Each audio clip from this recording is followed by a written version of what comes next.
Muy bien, Mateo 10, versículos 21 al 23. Aquí vamos por pocos porque todo el capítulo 10 de Mateo es otro discurso, ¿sí? Varios de todos los evangelistas, obviamente, registran varios de los discursos de Cristo. Uno de los discursos pues, más extensos es el Sermón del Monte. En unos 2 o 3 capítulos vamos a llegar a Mateo 13, que es otro famoso discurso de las parábolas del reino, y luego vamos a llegar a Mateo 24, que es el discurso del Monte de los Olivos. Es decir, hay varios discursos importantísimos en los evangelios y en el evangelio de Mateo, obviamente, y los vamos a ir analizando poco a poco. Recordemos que el capítulo 10 de Mateo es un discurso misionero. Él, después de haber dado el gran sermón del monte y luego hacer señales, prodigios y milagros para demostrar su enseñanza, la enseñanza que dio en el sermón del monte, ahora está reuniendo a sus 12 y les está dando instrucciones, ¿sí? Instrucciones de cómo ir a realizar la misión, cómo ir a anunciar el reino de los cielos. Y el sermón es un poco extenso y en una sola prédica verlo realmente no le haríamos justicia para entenderlo. Por eso lo hemos ido desglosando poco a poco. Si ustedes no han logrado estar en alguna de las predicaciones anteriores, ya hay algunos mensajes en el canal de YouTube, y si se quieren poner al día, ahí los vamos a ir poniendo para que ustedes vayan siguiendo el hilo de esto. Jesús ya les habló a sus discípulos en este discurso de que iban a padecer, de que iban a ser perseguidos, esto y lo otro. Y aquí Jesús está agudizando el discurso y les está diciendo específicamente qué es lo que les va a suceder. Entonces, con eso en mente, entendiendo un poquito en dónde estamos en el capítulo 10 de Mateo, iniciemos, como siempre iniciamos sobre el tema del elemento de la redención en este pasaje. ¿Quiénes entregaron a Jesús a la muerte? Los mismos judíos, ¿sí? No fueron los romanos, fueron los mismos judíos los que entregaron a Jesús a la muerte. Ahora voy a presionar un poquito más ese elemento. Realmente fue el Padre mismo quien entregó a la muerte al Hijo de Dios. Era el Hijo de Dios quien debía morir y padecer esto que le está diciendo a sus discípulos. Jesús les está diciendo: discípulos míos, ustedes van a padecer esto, pero yo lo voy a padecer antes que ustedes, en favor de ustedes. Sí, esa muerte que Jesucristo experimentó fue para expiar nuestros pecados. Jesús fue aborrecido por los judíos y por muchos gentiles que lo despreciaron y lo odiaron. Todas estas frases encuentran mayor cumplimiento en la persona misma de Jesucristo, quien padeció para 2 objetivos. El primero, glorificarse. Ese es el bien más alto, y luego para la redención de nuestras almas, para el pago de nuestros pecados. Así que la historia de la redención, la historia de la salvación está siguiendo su curso acá. Aquí estamos viendo de nuevo el color bíblico de la redención pintado en la persona de Jesucristo. Como ya les digo, entonces, continúa Jesús con este discurso misionero y en la misma línea del anuncio de las tribulaciones y los padecimientos que sus discípulos iban a sufrir. Jesús anticipa asuntos muy específicos que leemos en estos 3 versículos que hoy estamos analizando. Número 1, y ahí lo tienen ustedes en sus bosquejos: las riñas entre los hermanos siempre habían existido. Las peleas entre los hermanos siempre han existido y siempre habían existido. Yo tengo un hermano y una hermana, yo soy el mayor, ¿verdad? Y una de los recuerdos más vívidos que tenemos son las riñas y las peleas entre nosotros, ¿no? Gracias a Dios nunca escalaron a una violencia muy grande, pero sí, un par de veces mi mamá nos tuvo que quebrar un par de escobas en la espalda, ¿verdad? Para que nos tranquilizáramos, ¿verdad?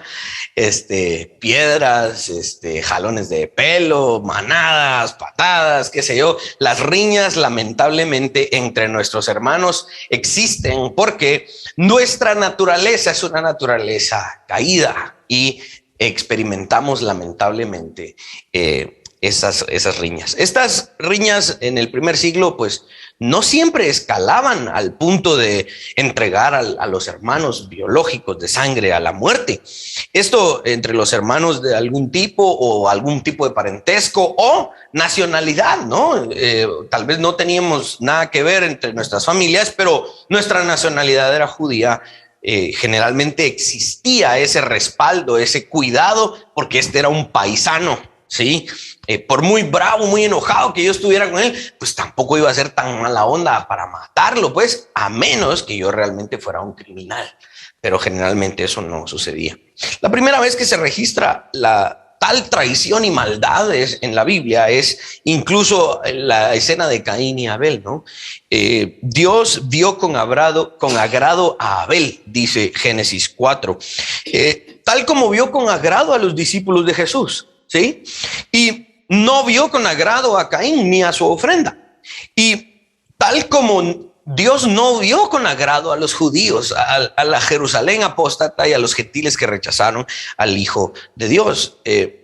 Dios no tiene culpa alguna. Dios sin culpa, libre de culpa por elegir soberanamente, pues está en su total derecho de ver con agrado a quien Él le plazca.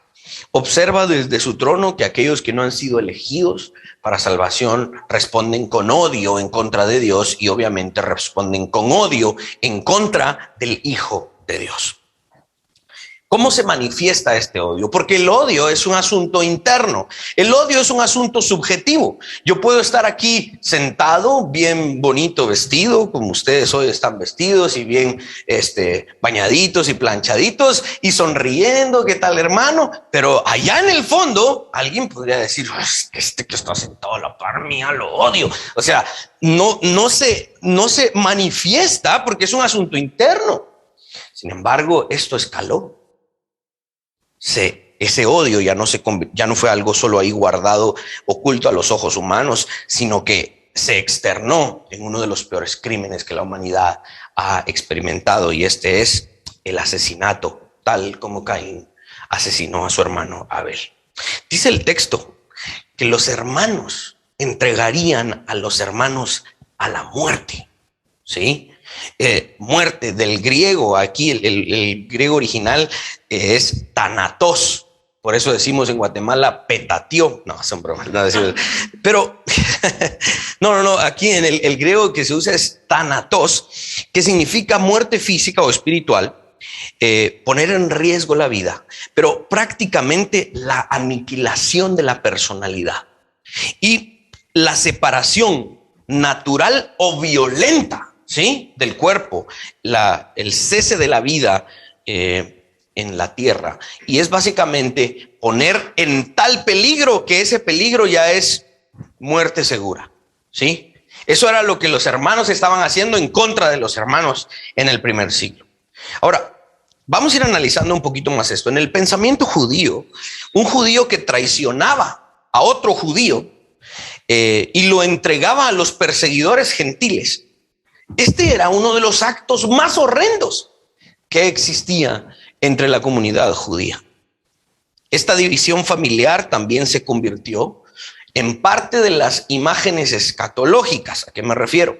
Que tanto los profetas y también la literatura apócrifa que se desarrolló en el periodo intertestamentario, los libros que llamamos deuterocanónicos, que creemos que no son inspirados, ahí hay mucha literatura apocalíptica, ¿sí? Enoc, el cuarto libro de Esdras, Judith, etcétera, etcétera, ¿no? Si ustedes tienen una Biblia, Dios habla hoy, ahí hay una serie de escritos apócrifos y entre ellos hay escritos apocalípticos. Cuando hablamos apocalípticos, y quiero hacer énfasis en eso porque en este pasaje hay una parte que necesitamos entender correctamente.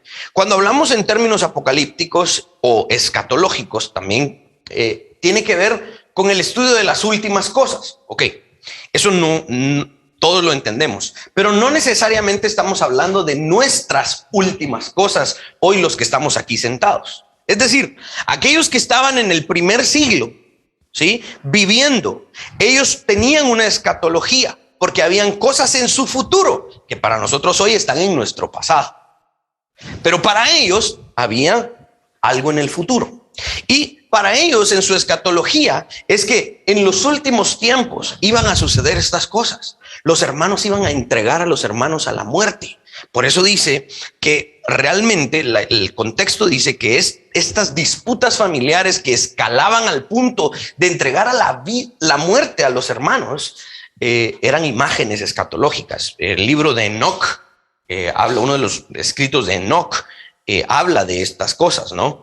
En una cultura en donde la lealtad familiar era esencial y el honor de los padres era un asunto primordial, estas palabras habrían sonado particularmente horribles.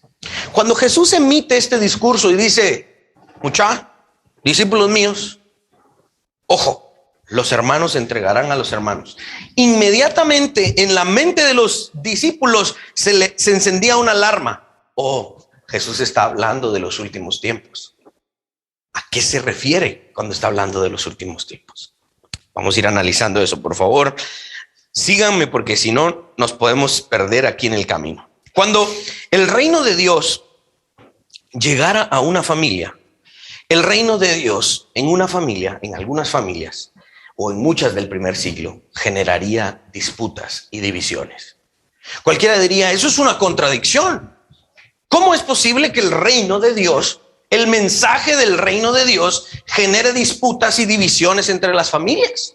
¿Acaso no es un buen mensaje, pues? Entonces, algunos ven esto como una contradicción. Pero hay que entender esto en su contexto. El efecto del reino de Dios claramente trae paz. Paz entre Dios y el individuo. Paz entre Dios y el elegido, aquel que Dios ha elegido. Ahora, si en esa familia hay gente que se opone al mensaje del reino, pero hay uno o dos que se entregan al mensaje del reino, claramente eso va a generar disputa. El mensaje del reino de Dios es una garantía de paz entre Dios y aquel que se ha sometido a las leyes del reino.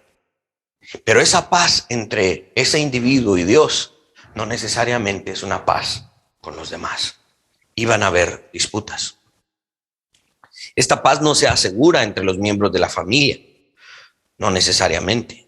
Yo no sé si ustedes, pero en mi familia, gracias a Dios, no en mi núcleo familiar, de mi mamá, mis hermanos, pero sí nuestra familia con las demás familias. Que nuestras tías, nuestros tíos, cuñados, familia política, porque ahí todo el mundo se viene de colado, ¿no? Pero entre las familias generalmente hay disputas cuando aquellos que nos entregamos a los caminos del Señor hacemos cambios drásticos en nuestra vida. En el primer siglo, en las ciudades y las aldeas de Israel, el abrazar el mensaje del reino de Dios implicaba algo bien importante. El judío que decía: wow, este es el Mesías, yo lo voy a seguir. Ese judío estaba desechando, abandonando la fe de sus ancestros.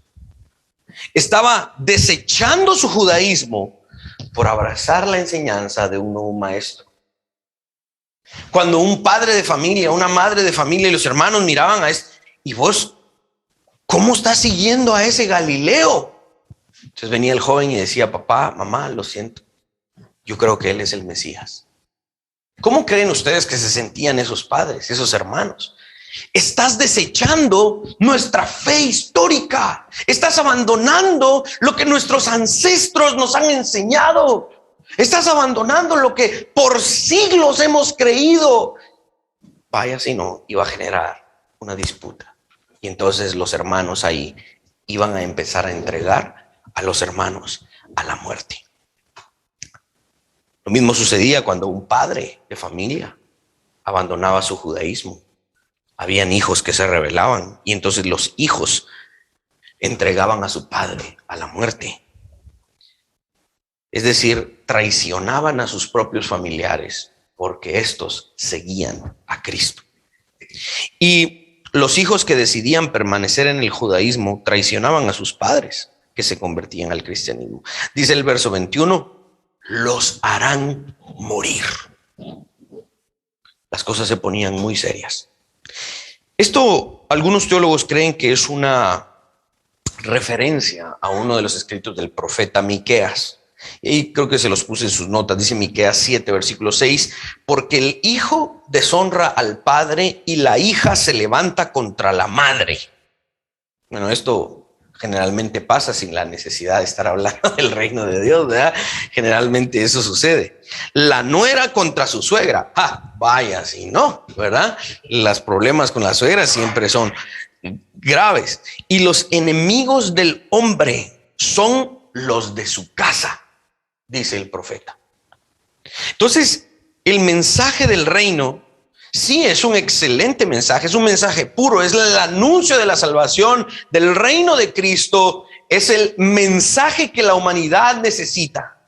Pero ese mensaje es tan bueno que aquellos que lo rechazan van a tener conflicto. ¿Sí? Así que es un mensaje que en alguna medida provoca conflicto con el mundo. Aunque no se registra específicamente este padecimiento en la vida de los discípulos, no sería descabellado pensar que algunos de ellos sufrirían personalmente traiciones de parte de sus familiares por seguir a Jesús. El gran teólogo D.A. Carson comenta que no era suficiente que los discípulos de Jesús tuviesen oposición de los oficiales romanos y judíos, sino que ellos también serían acosados y traicionados por sus propias familias. Jesús avanza en la exposición de su mensaje y en la primera parte del versículo 22 dice, y seréis aborrecidos de todos por causa de mi nombre. La palabra que se traduce al español como aborrecidos viene del griego miseo, que significa odiar, perseguir con odio, detestar. Un odio obviamente pecaminoso, como el que yo les explicaba al inicio, ¿no? Deseo la muerte de este, me cae mal, lo aborrezco, ¿sí? Y este odio, este es el punto importante, y aquí quiero que le presten mucha atención al contraste entre el judío que rechazaba a Jesucristo y el discípulo, quien era judío de nacimiento, pero que ahora abrazaba un cristianismo separado del judaísmo pecaminoso. ¿Por qué? Porque el judío odiaba a aquel que seguía a Jesucristo, pero el discípulo de Cristo no podía devolver ese odio. Dice el Sermón del Monte, Mateo 5:44, haced bien a los que os aborrecen. El discípulo de Cristo podría experimentar odio de parte de sus propios familiares, pero el discípulo de Cristo estaba obligado a responder con amor, hacer bien, orar por sus enemigos. ¿Ven lo difícil que es ser un discípulo de Cristo? Ese odio no era un sentimiento pasajero, ¿ok? Ese odio finalmente degeneraba en actos acordes al desprecio. Por eso la persecución, porque para el hombre impío, el judío, si yo odio, tengo que manifestar ese odio, decía el judío. ¿Qué es lo peor que le puedo hacer a este que odio? Y entonces actuaban de acuerdo a su naturaleza y a lo que dictaba su cosmovisión. Yo odio, tengo que hacerle algo que le duela. El discípulo de Cristo operaba de manera diferente. Me odian, Dios lidie con ellos. Dios los juzgue. Y el discípulo se apartaba para que la ira de Dios obrara en contra de aquellos que le odiaban. Es diferente la forma en la que operaban los discípulos de Cristo. Mucho ojo al contraste entre los impíos y los discípulos de Cristo. Luego de esto, Jesús emite una frase que no debe ser malinterpretada. Y aquí yo le dedico algunos minutos, le voy a dedicar algunos minutos porque es bien importante que entendamos esta frase y no la malinterpretemos. Dice la siguiente parte del versículo 22, mas el que persevere hasta el fin, este será salvo. La palabra persevere viene del griego hipomenó, que significa no tanto una resistencia activa, sino una resistencia paciente. No es tanto de que, ahí viene esta prueba, voy a luchar contra ella, y viene la otra, y voy a luchar. No, viene esta prueba y la soporto, tranquilo, me siento, la sufro, la padezco, termina, viene otra. Es una resistencia pasiva, más que un esfuerzo humano por sobresalir. Quiero dedicarle unos minutos a esta frase porque puede ser malinterpretada. Cuando uno la lee, inmediatamente en nuestra mente se dispara un mal entendimiento del Evangelio. Y eso es normal en alguna medida porque no fuimos entrenados, lamentablemente, en un correcto entendimiento del Evangelio. Cuando dice el que persevere hasta el fin, ese se salvará, pareciera que está diciendo, ok, el que se esfuerce va a ganar su salvación. El lenguaje pareciera indicar eso, pero no es eso, no puede ser eso. ¿Por qué? Número uno, el primer argumento, y creo que es el más importante y podría ser el único que necesitamos, es que en el resto de la Biblia, en toda la Biblia, incluso desde el Antiguo Testamento hasta muchos de los escritos de los apóstoles en el Nuevo Testamento, la idea central de la salvación está en contra de las obras. En el texto bíblico en general, la salvación se obtiene por gracia solamente y no por obras. Entonces, esta frase no puede ser, si yo me esfuerzo, voy a ganar mi salvación. No puede significar esto, porque el resto de la Biblia dice otra cosa. Y ahí en sus notas les puse varias referencias que ustedes pueden ver después solos en su casa. Efesios 2, del 8 al 9, Gálatas 2, 16 al 20, Tito 2, 11 al 14, Hechos 15, 11, Romanos 3, 24, Romanos 5, 15, Romanos 11, 16, 11, 6, perdón. Ustedes van a ver la clara referencia de la salvación por gracia y no por obras. Este verso en Mateo 10 no puede estar hablando no puede estar diciendo que el sufrimiento es un mérito para obtener salvación. No lo puede estar hablando. La Biblia no se contradice. Este verso debe ser interpretado entonces en su contexto. En otras palabras, Jesús está dando una certeza total a sus discípulos que van a ir a enfrentarse a estos males, a estos padecimientos, y les está diciendo, miren, van a sufrir y al final de estos sufrimientos ustedes van a ser salvos. Aquí Jesús no está sugiriendo el sufrimiento como un mérito para ser salvos. Entonces, ¿qué está haciendo? En otras palabras, Jesús está dando esta certeza de que el padecimiento y la salvación, estos dos elementos son juntos y casi que son inseparables en el plan de la salvación. Si tú eres salvo, vas a sufrir. Si tú eres salvo, vas a padecer. No es si quieres padecer. La salvación y el sufrimiento, la salvación y la tribulación, la salvación y el padecimiento siempre van juntos. No los podemos separar. Vamos a sufrir aquellos que somos salvos. Puede ser que en menor medida que los apóstoles de Cristo. Y realmente seamos honestos. Sí, muchos de nosotros hemos padecido, hemos sufrido cosas. Si yo les pidiera que a cada uno de ustedes piensen por lo menos en una cosa que ustedes han padecido en su vida, me van a decir, no hombre, te tengo un listado de 10, de 20, de 100. Sí, hemos padecido, pero gracias a Dios no hemos padecido como los apóstoles del primer siglo. ¿Sí? Aquel que es salvo ha de padecer, y si no está dispuesto a padecer, no es salvo. Aquel que es salvo va a sufrir. Y si no está dispuesto a sufrir, entonces no es salvo. Esto es lo que Jesús está diciendo. Es por eso que Pedro escribía, y hoy lo cantamos, parte de ese verso. Algunos teólogos dicen que estos son rastros de algunos himnos en el Nuevo Testamento, y por eso hoy muy bien Dani escoge esta alabanza para cantarla hoy, 1 Pedro 5:10. Después que hayáis padecido un poco de tiempo, él mismo os perfeccione, os afirme y os establezca. Un escritor de apellido Stroman dice que es esto, lo que leímos ahorita en el versículo 22, el que persevere hasta el fin será salvo.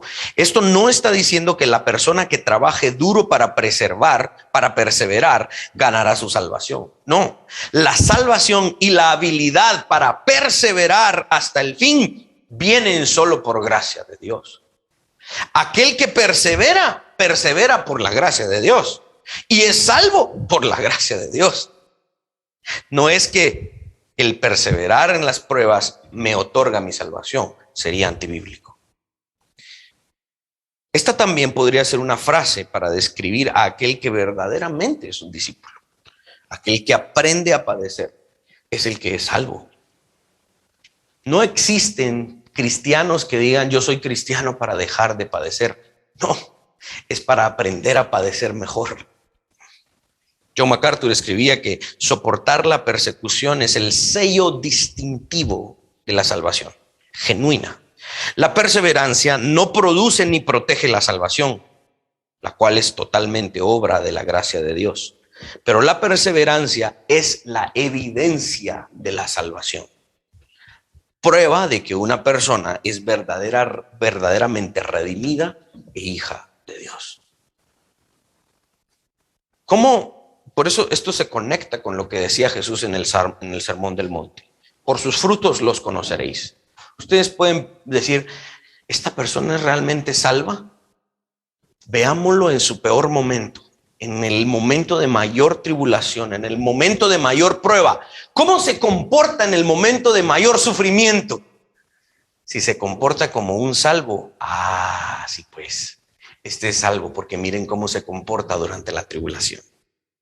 Pero si durante la tribulación se comporta, Señor, porque a mí, Dios, yo soy tu hijo. Sus palabras suenan bíblicas y todo, pero si no se comporta como un salvo durante la tribulación, sus frutos no indican que realmente sea una persona salva. De nuevo, esta frase de nuestro Señor, ¿qué está buscando hacer Jesús con esta frase?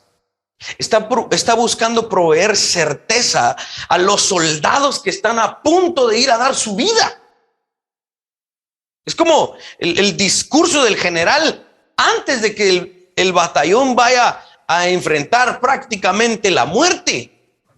Les está diciendo, soldados míos, probablemente de esta no salgamos vivos, pero créanme, aunque mueran, ustedes serán salvos. Y si perseveran y quedan con vida después de esta batalla, crean, serán salvos. Es una certeza que les está ofreciendo. No les está diciendo un requisito para ser salvos. Juan Calvino comentaba, si los que luchan bajo mandos terrenales, es decir, los ejércitos normales, y no están seguros del resultado de la batalla, si esos son llevados a la muerte, ¿acaso los que están seguros de la victoria dudarán en permanecer en la causa de Cristo hasta el final? Este es el punto que está tratando Jesús con sus discípulos. Confíen, sea lo que padezcamos, sea lo que padezcan y lo que sufran, van a ser salvos. Qué gran mensaje. Jesús avanza y sigue recalcando la persecución en el verso 23. De alguna manera está garantizando la persecución en el primer siglo. En todas las épocas, de una u otra forma, el pueblo de Dios ha tenido que sufrir persecución.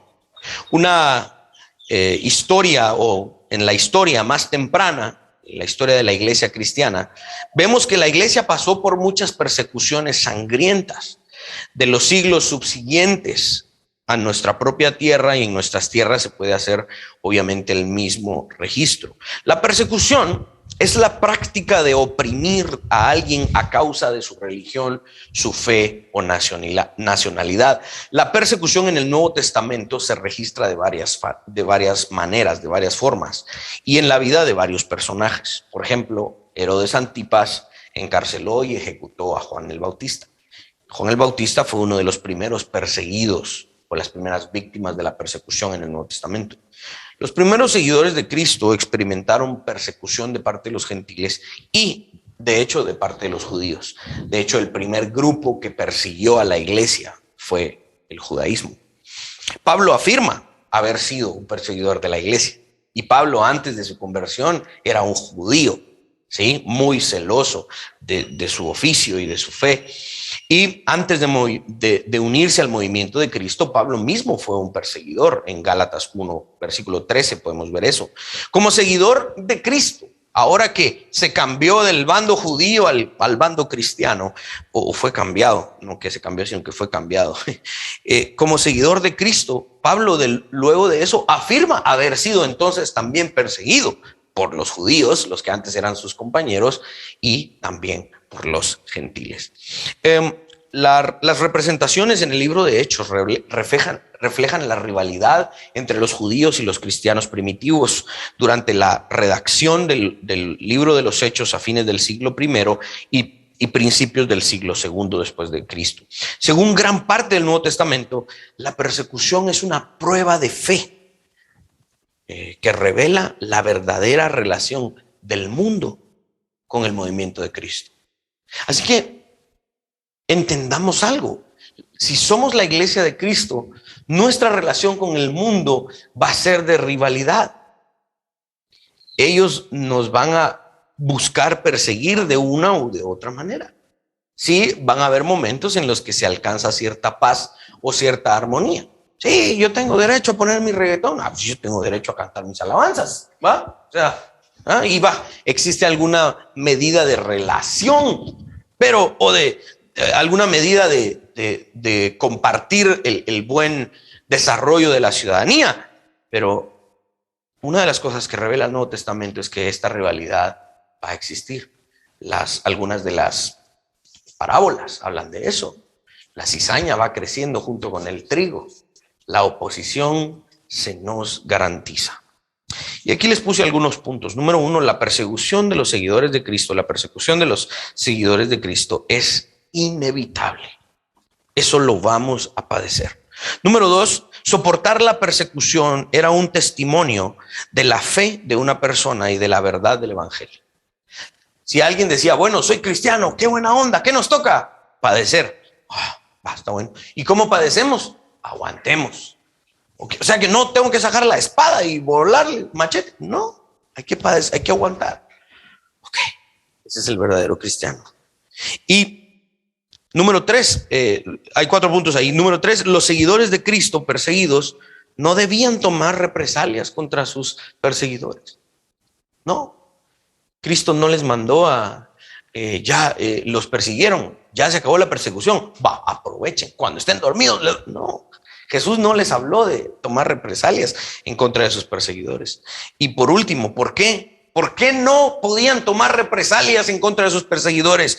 Porque Dios mismo castigará a los perseguidores de la iglesia. La semana pasada estuvimos hablando de eso. Y una de las peores cosas que pudieron haber hecho los judíos y los gentiles en el primer siglo fue perseguir a la iglesia cristiana. ¿Saben por qué? Porque la ira de Dios no se derramó sobre la iglesia cristiana. La ira de Dios se derramó sobre los perseguidores. Y esa ira no solo castigó a los perseguidores, los destruyó. Una de las cosas que vamos a observar en la historia del Evangelio de Mateo, es que los judíos y los romanos persiguieron a la iglesia. Los romanos fueron utilizados por Dios para destruir a los judíos. Y después los romanos fueron destruidos por el avance del Evangelio. Tomó 300 años, pero el imperio desapareció. Ahí compartí un meme en redes sociales hace un tiempo que decía, hoy el César del imperio romano es un aderezo para ensaladas. Cristo es rey. Sí, el imperio fue destruido. La ira de Dios vino sobre los perseguidores. Por eso es que los cristianos no podían tomar represalias en contra de sus perseguidores. Jesús continúa y les instruye a correr, a salir de aquellas ciudades en las que sean rechazados, ya que al inicio de este discurso se planteó claramente el objetivo. Si regresamos a los primeros versos, Mateo 10, versículo 6, dice, id antes a las ovejas perdidas de la casa de Israel. El objetivo de la misión en este momento, contextualmente, estaba delimitado al área geográfica de Israel, porque esta era la nación a la cual Dios le estaba extendiendo la última oportunidad de arrepentirse. Entonces ellos iban a ir a estas aldeas y ciudades del área geográfica de Israel. Y el judaísmo era el primero en rechazar al Hijo de Dios. Entonces, el objetivo de estos discípulos era anunciar el reino de Dios. No, que los vamos a matar. Pues ya les anunciamos. Tenían que correr a la siguiente ciudad. Ellos ya habían cumplido con anunciar. Las ciudades y las aldeas de Israel eran el objetivo. Estas debían recibir primeramente el anuncio del reino, lo cual nos da pie para cerrar esta parte del discurso. Jesús termina con una frase hiperbólica que nos ayuda en algunos términos a exagerar el lenguaje para hacer énfasis en lo que dice. Dice el verso 23, la segunda parte del verso 23. Porque de cierto os digo que no acabaréis de recorrer todas las ciudades de Israel antes que venga el Hijo del Hombre. Esto es una hipérbole. ¿Qué significa una hipérbole? Una exageración, con el objeto de hacer énfasis. En otras palabras, Jesús estaría diciendo que la ejecución de esta tarea, la misión que les tocaba hacer a los discípulos, podría durar hasta el tiempo en el que el Hijo del Hombre viniera. Es decir, Jesús les está diciendo, puede ser que en esta labor que yo les he encomendado llegue el fin y ustedes todavía estén haciendo esto. Los apóstoles tenían que alcanzar a tanta gente como pudieran antes de que llegara el fin de esa era. Aún estarían cumpliendo con esta labor. Ahí les puse una frase porque esta es la parte más difícil de interpretar en estas palabras de Jesús. Craig S. Skinner dice lo siguiente: Jesús puede estar enfatizando que la misión de sus seguidores en Israel continuará hasta el final y algunos sobrevivirán hasta entonces. ¿De qué final está hablando Jesús aquí? ¿Qué significa la venida del Hijo del Hombre? Tal como lo hemos mencionado en la interpretación de otros pasajes, cuando se desarrolla el lenguaje similar, cuando se hacen estas referencias similares, aquí la frase, la venida del Hijo del Hombre, es un lenguaje de juicio. ¿Ok? Número uno, entendamos que la venida del Hijo del Hombre es un lenguaje de juicio y se refiere a su venida en juicio contra los judíos, culminando con el saqueo de Jerusalén y la destrucción del templo en el año 70 después de Cristo. Por eso es que les dije que este lenguaje es escatológico, porque el capítulo 10 se está desarrollando por ahí por el año 30. Jesús está diciendo la venida del Hijo del Hombre. Esta es una referencia a su venida en juicio en el año 70. Para ellos es su futuro, para nosotros es nuestro pasado. Pero entonces, si está en nuestro pasado, ¿cómo puede ser escatológico? Bueno, vamos a ir analizando un poquito más eso. Uno de los grandes problemas del evangelicalismo moderno es la gran influencia dispensacional al tomar cada verso de esto y tirarlo automáticamente al futuro, nuestro futuro. Miles de años después, cada verso de contenido escatológico automáticamente lo interpretan de manera futurista, tanto para los discípulos de Cristo como para nosotros los discípulos de Cristo en el siglo XXI. Relacionan los dispensacionales y la escuela futurista de interpretación, relaciona todo pasaje escatológico con una serie de eventos en un futuro distante. Recordemos que estamos interpretando este pasaje contextualmente, ¿ok? Es decir, que todo lo que Jesús está instruyendo a sus apóstoles se los está anticipando, porque eso que Jesús les está anunciando tendrá relevancia en esa época, no en una época futura. Si se dan cuenta, ¿cómo es que interpretamos la palabra de Dios en esta iglesia? Aquí en esta iglesia predicamos de una forma que se llama expositiva, ¿sí? Es lo que significa expositivo es que extraemos el significado original del pasaje y lo exponemos. Y obviamente damos una aplicación y todo lo demás. Pero si se dan cuenta, los primeros versos, desde prácticamente todo lo que hemos predicado del Evangelio de Mateo, pero hablemos de este discurso. Hemos estado hablando de todo aquello que Jesús les anticipa a sus discípulos que van a sufrir en ese primer siglo, en esa generación. Si yo les predico eso, pero cuando dice, y no les alcanzará el tiempo y hasta la venida del Hijo del Hombre, si yo les interpreto todo lo que les he interpretado en el primer siglo, pero esta frase la tiro a 3000 años más adelante, yo estaría haciendo una separación en el pasaje que no es justa, porque todo el pasaje debe ser interpretado contextualmente. Les estoy interpretando contextualmente eso, excepto esta frasecita que sí está en el futuro ustedes. estaría yo cometiendo un error al estar disasociando frases de ese mismo pasaje.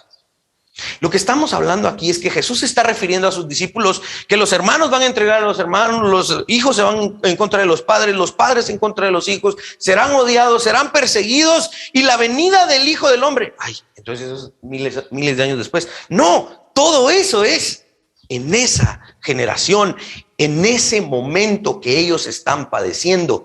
En esa generación también experimentarán la venida del Hijo del Hombre. Y para que no haya confusión en nuestra mente y en nuestro corazón, no estamos hablando de la segunda venida de Cristo, ¿ok? La segunda venida de Cristo es la venida que creemos en la ortodoxia. Al final de la historia humana, Él regresará, como dijeron los ángeles en los primeros capítulos de Hechos, así como se fue, así regresará. ¿Cómo regresará? Corporalmente, en gloria, con los ángeles, hacer juicio al final de la historia. Ese es un evento del cual la Biblia habla, pero no en este pasaje. Así que, ¿de qué estamos hablando acá? Aquí no estamos hablando de la venida o de la segunda venida de Cristo en gloria para cerrar la historia humana. No, aquí Jesús está hablando de su venida en juicio a manos de los romanos en el 70 después de Cristo.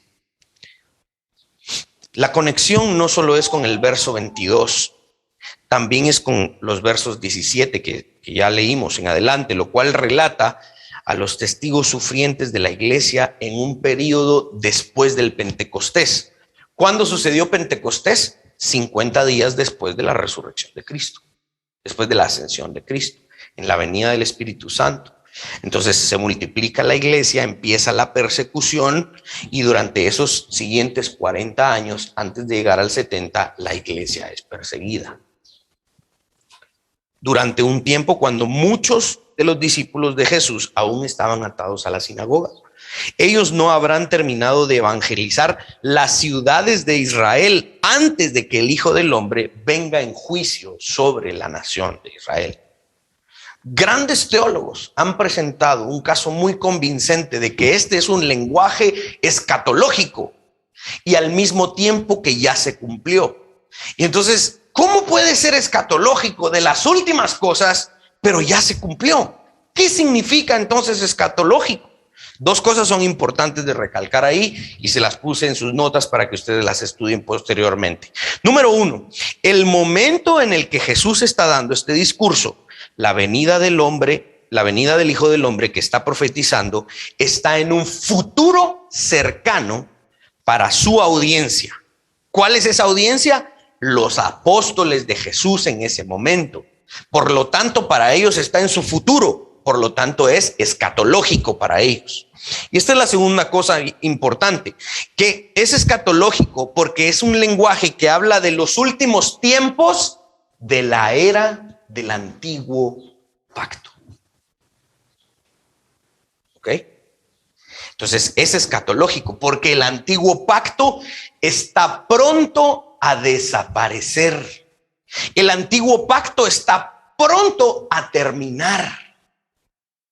Eso es lo que dice el escritor de Hebreos. Durante siglos, durante mucho tiempo y de muchas maneras, Dios nos ha hablado, pero en estos postreros días, dice el escritor de Hebreos, en estos últimos días nos ha hablado por el Hijo. ¿A qué últimos días se refiere?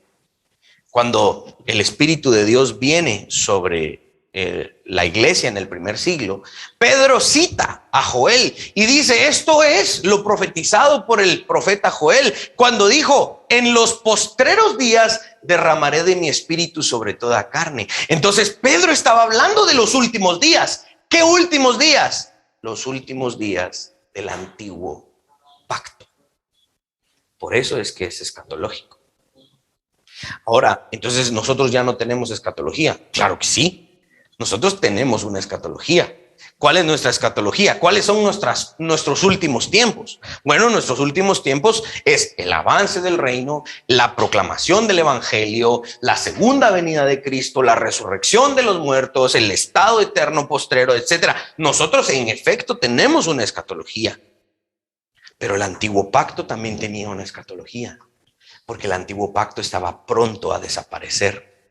¿Cuál es el evento más significativo que nos ayuda a entender que el pacto antiguo había terminado? Claramente esto: la destrucción de Jerusalén y la destrucción del templo.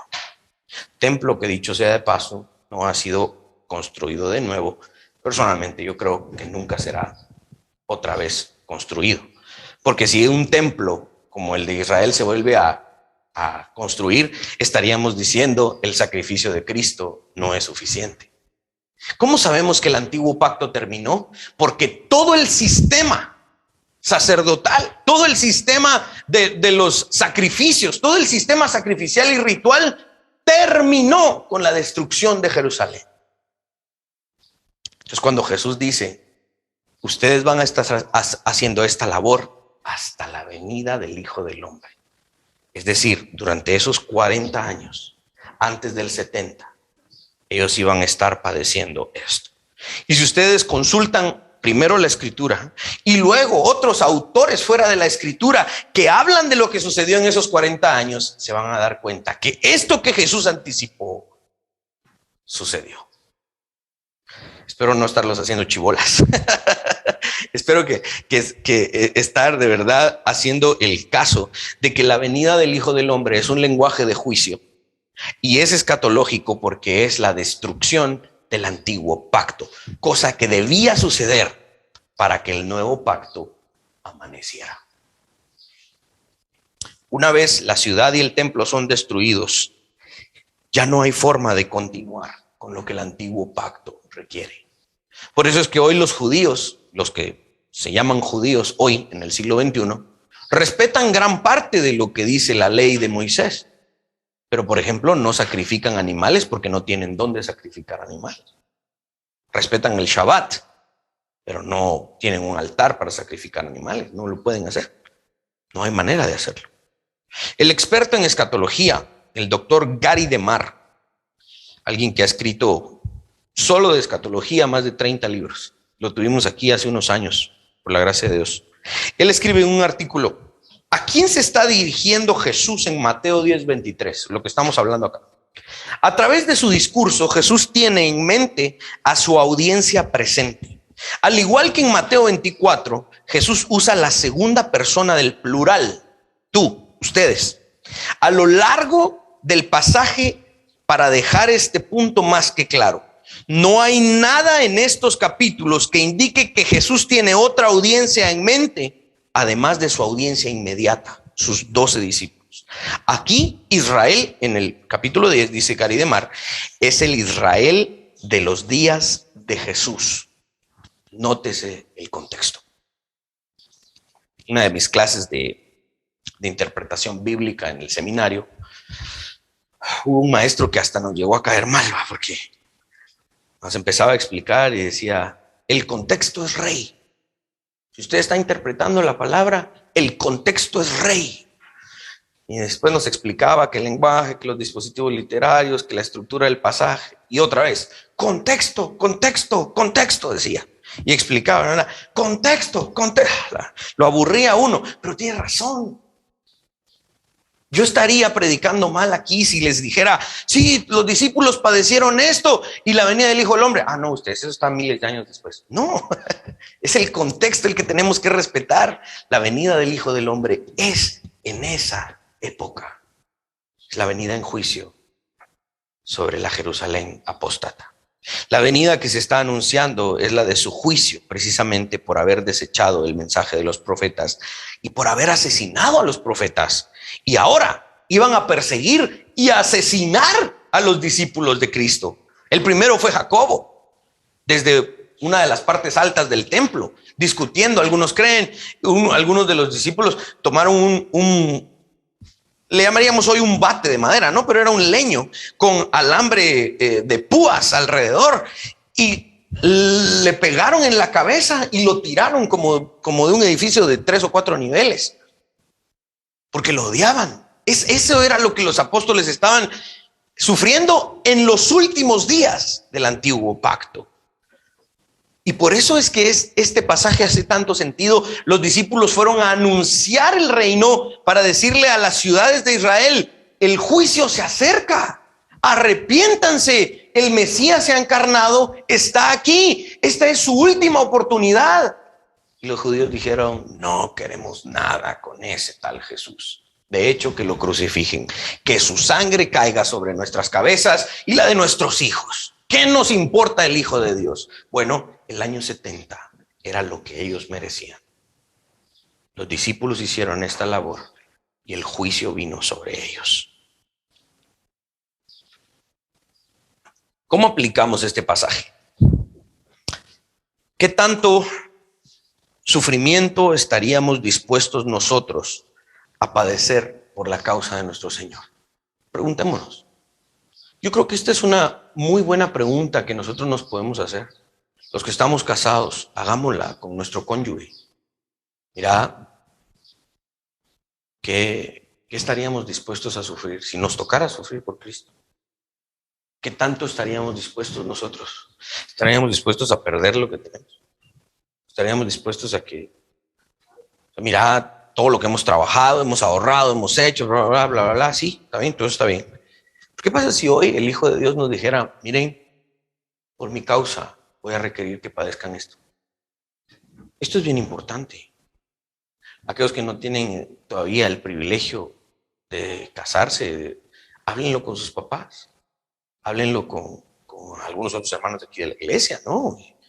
Y preguntémonos, ¿qué estaríamos dispuestos a sufrir por la causa de Cristo? Por su gracia no estamos en la misma situación que la situación de los apóstoles en el primer siglo. Sin embargo, seguro hemos experimentado traiciones de parte de personas que creíamos en algún momento eran allegadas a nosotros. Por ejemplo, lamentablemente ha ocurrido muchas veces que, por ejemplo, el liderazgo de una iglesia a la que asistíamos falló. Las personas fallaron y cayeron en pecado, etcétera, etcétera. ¿Cómo reaccionaríamos ante tal situación? Muchos, yo he visto eso y estoy seguro que ustedes también lo han visto. Muchas personas que, sí, mire, es que el pastor cayó en adulterio. Entonces, esa es la excusa para no volver a ir nunca más a ninguna iglesia. Ok, digamos que eso es un sufrimiento, ¿sí? Yo estoy de acuerdo porque yo he estado sentado cuando el pastor falló. Yo estaba sentado en esa iglesia echándole ganas, sirviendo con los jóvenes, que la alabanza, que el sonido, que no sé qué, y el pastor me defrauda. Qué sufrimiento, ¿no? De verdad, yo he estado allí y parece como que el pastor me ha traicionado. De verdad. Pero estoy dispuesto yo a sufrir eso porque esto está anticipado. Yo voy a sufrir esas cosas. Y hay gente que dice: yo sufro cuando pasa eso, por eso no quiero ir otra vez a la iglesia. Esa persona no ha entendido que el salvo tiene que estar dispuesto a padecer.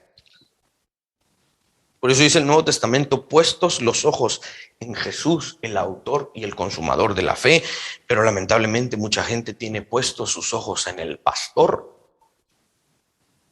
¿Qué hubiese pasado si los apóstoles de Jesús hubiesen dejado de realizar la misión? Sí, usted, porque mis papás me echaron de la casa. Entonces, discúlpame, Jesús, buena onda. Mis papás me echaron de la casa, no voy a poder ir. No lo hicieron. Los echaron, los traicionaron y siguieron. Estamos dispuestos nosotros a hacer lo mismo. Ellos siguieron por gracia, porque la gracia de Dios es grande para poder animar a un hombre a seguir a pesar de las tribulaciones. Es muy probable que también nos haya sucedido y que nos vaya a suceder. La aplicación es que nos anticipemos a tales cosas. Pongamos desde ya nuestros ojos en Jesús, el autor y el consumador de nuestra fe. Ahí les puse en sus notas el testimonio de un hombre que ya murió hace algunos años, el doctor Virgilio Zapata. ¿Hace cuántos años murió don Virgilio, Eddie? 5, no. Unos 5 años. Don Virgilio Zapata Arcellus, él fue el fundador del Instituto Evangélico de América Latina. Yo tuve el privilegio de estudiar ahí y trabajar ahí durante 10 años. Eddie actualmente trabaja ahí, también dirigiendo el Departamento de Educación Cristiana. Y esto lo consulté con su propio hijo. quien todavía pues labora en el instituto. Él se llama Héctor Virgilio también, le dicen Junior, ¿no? Junior Zapata. Le escribí y le pregunté, pues, ¿estoy en lo correcto en estos datos de la vida de tu señor padre? Y me dijo sí, y me contó algunas otras cosas ahí. Y don Virgilio Zapata, nació en una familia muy pudiente, de muy buena posición económica en Guatemala. Y era una familia muy católica. Me contaba doña Beatriz, cuando todavía estaba viva, la esposa de don Virgilio, que era una familia que cuando fallecía un miembro, o sea, se iban a Roma y el Papa les firmaba una cosita para traerla al funeral. O sea, era una familia de mucho dinero y muy, muy católica. El joven Virgilio Zapata se convierte al protestantismo, de hecho, se convierte a la doctrina reformada. Don Virgilio era un muy buen calvinista, como nosotros, era un gran calvinista, y abandonó la religión católica. Y la familia lo desheredó. La familia lo desheredó, lo sacaron de los testamentos, le quitaron toda la riqueza que, digamos, le hubiese pertenecido si se hubiera quedado en su familia, ¿sí? Y aquellos que tuvimos el privilegio de conocer y trabajar con don Virgilio, yo todavía lo conocí y trabajé con él un tiempo, sabemos que su conversión a la fe reformada fue abundantemente bendecida por el Señor. Don Virgilio Zapata fue un gran educador y dejó un legado impecable en Guatemala. Junto con su esposa, doña Beatriz, graduaron a miles y miles de verdad, yo no sé cuánta gente se ha graduado del Instituto América Latina, son miles de exalumnos que cada uno de ellos, estoy seguro que de alguna manera el mensaje del Evangelio les llegó, porque ellos tenían una fuerte convicción de que el legado de la educación era para transmitir las verdades del Evangelio. Y estoy seguro que el Evangelio quedó sembrado en la vida de mucha gente, de miles de exalumnos. Actualmente todavía se conectan exalumnos de muchos países. Cuando se murió Virgilio, mandaron videos, audios, cartas de Australia, de Asia, gente que fue educada por don Virgilio y de las personas que trabajábamos con él. Don Virgilio fue un hombre de gran influencia en la educación guatemalteca. Él en varios gobiernos de Guatemala fue asesor del Ministerio de Educación. Siempre, tengo entendido que siempre lo hizo ad honorem, nunca aceptó salario y siempre lo llamaban para decisiones importantes en el tema de la educación guatemalteca. Sin duda, un ejemplo de lo que hoy vimos en este pasaje, un hombre que fue desconocido y traicionado por su familia por el simple hecho de abandonar una fe y adoptar una nueva.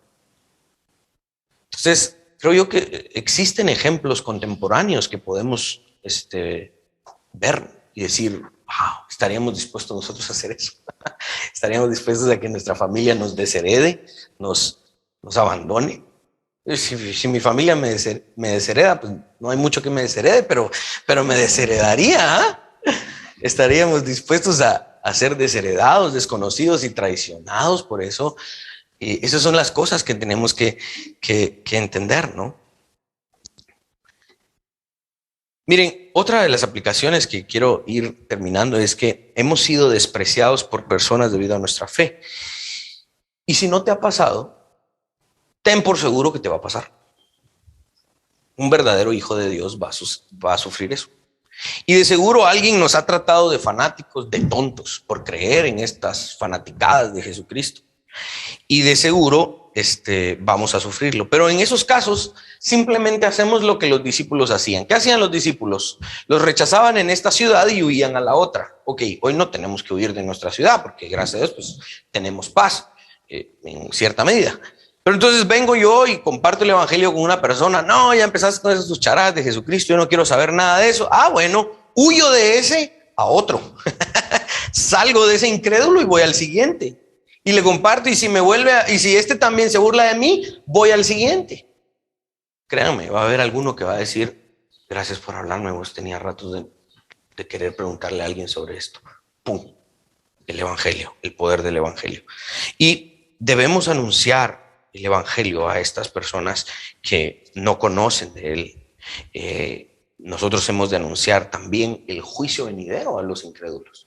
Así como los discípulos iban a esta ciudad, arrepiéntanse, esta ciudad de Israel, arrepiéntanse, el Hijo del Hombre va a venir y va a destruir y va a haber juicio por rechazar al Hijo de Dios. No, váyanse, si no los vamos a matar.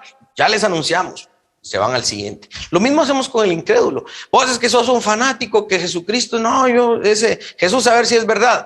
Mira vos, yo solo cumplo con lo que mi Señor me dice. Te anuncio el evangelio y si lo rechazas va a haber un juicio eterno. No, que no me importa. Ya te lo anuncié, vamos al siguiente. Y anunciamos, así como los apóstoles anunciaban juicio, la venida del Hijo del Hombre, así nosotros anunciamos también el juicio para aquellos que rechazan al Hijo de Dios.